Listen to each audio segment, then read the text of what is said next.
Good evening po. Good evening to everybody. I was pleasantly surprised and honored to be asked by Benz to speak in front of you. It's just that I haven't worked with Fall for quite some time, especially the later years, 3 or 4 years. I was it's really a pleasure, in some sense, to be speaking right here in front. Because I've known Les and Paul. I visited your place when you were still in Bonifacio, no, way before all of this, no. I didn't want to leave anything to chance. It's one of the few times that I prepared something.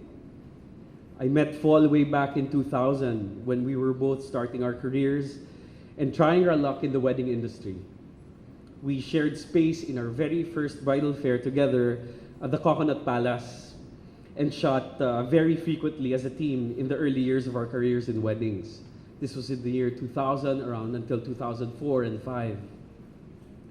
I knew from our conversations and from his work that he was a special person. He was special because he broke the mold of the traditional manong photographer who dominated the industry then. You wouldn't dare call him manong, or you're gonna get a good lecture on the finer points of investment banking and state of the economy in the Philippines in his very authoritative tone. Nobody would dare call him manong. There was something intimidating and scholarly about a person who does not use contractions. I don't know if you noticed that, but this guy, this AIM-educated person who graduated from San Beda never used contractions. If an ordinary person would say, let's go to the venue and we'll see what needs to be done, Fall would say, let us go to the venue and we shall see what needs to be done. Okay, that's the kind of a person he is, very authoritative, impeccable, no? He was special because he was pioneering in his efforts to bring wedding photography out of the safe confines of tie-dyed backgrounds and sparkling chandeliers. He brought newlyweds to Jollibee, to Calesas, to the sunroofs of cars, or wherever else caught his fancy. He involved the waitstaff, the manong driver, and whoever else could make the picture better. With all due respect to the other photographers present here, he defined what out-of-the-box wedding photography was during his heyday. He was the very first person to ask me to do a video presentation for the slideshow of his work. I know of no other photographer who had an online portfolio before he did. He was always forward-thinking. He was unconventional. He was creative. It's really a lot to be proud of Gio and Paolo.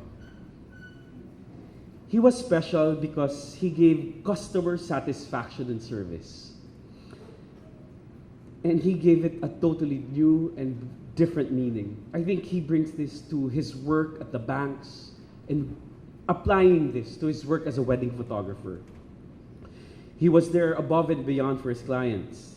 He was that kind of man, always making sure to give everything his 100%. But of course, I've always known that banking had a big place in his heart. He never could quit his day job. He liked the challenges more in that field. And it made us proud. It made me proud. I mean, how many people here could actually boast that you knew the vice president of this bank, you knew the vice president of Allied or Far East or wherever bank that he is in right now? It's something to be proud of. It's bragging rights to no fall. He would disclose to me later that he was having difficulty in getting leaves of absences from work, from Far East and Allied. Because his bosses would actually be ninongs at the event. Nadyajahe na raw siya dun sa mga boss niya kasi parating ninong dun sa event. Hindi na siya makadiskarte masyado. He would always have an excuse to be work off on, for example, on a Friday. But I'm very, very sure, as Myra said, regardless if he did take a leave of absence on a Friday or not, his work was done. It was finished.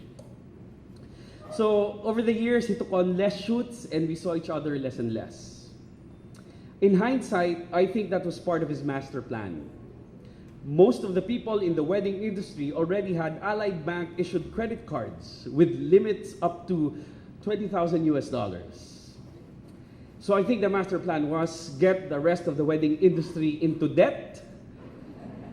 And so upon his return as the wedding photographer for, the wedding photographer, everybody else baon na sa utang and siya yung namamayagpag. I think that was part of the master plan. One of the last texts and correspondence that we had actually is he was hawking watches to me. No, this was a tie-up with Lucerne. Okay, so he was begging me to get 1.2 million watch or whatever. So that was one of our last correspondence, and he actually. Don't worry. I mean, he told me, congratulations, your credit limit is up to X amount. Okay. And I told him, should I thank you or should I damn you? In any case, so I didn't get the watch. But I do have my miles, and I thank you for that. I'm not a big fan of the afterlife or whatever constructs we've made to make one's passing easier to take. But I do know that one's legacy in this temporal world is grounded on how we touched and affected other people's lives. It is safe to say with Fall, his memory and legacy will be cherished by those he left behind. It's easy to remember Fall. Just take a look at the pictures that he took. Fun, creative, and inspiring. So that's all I have to say. Thank you, James.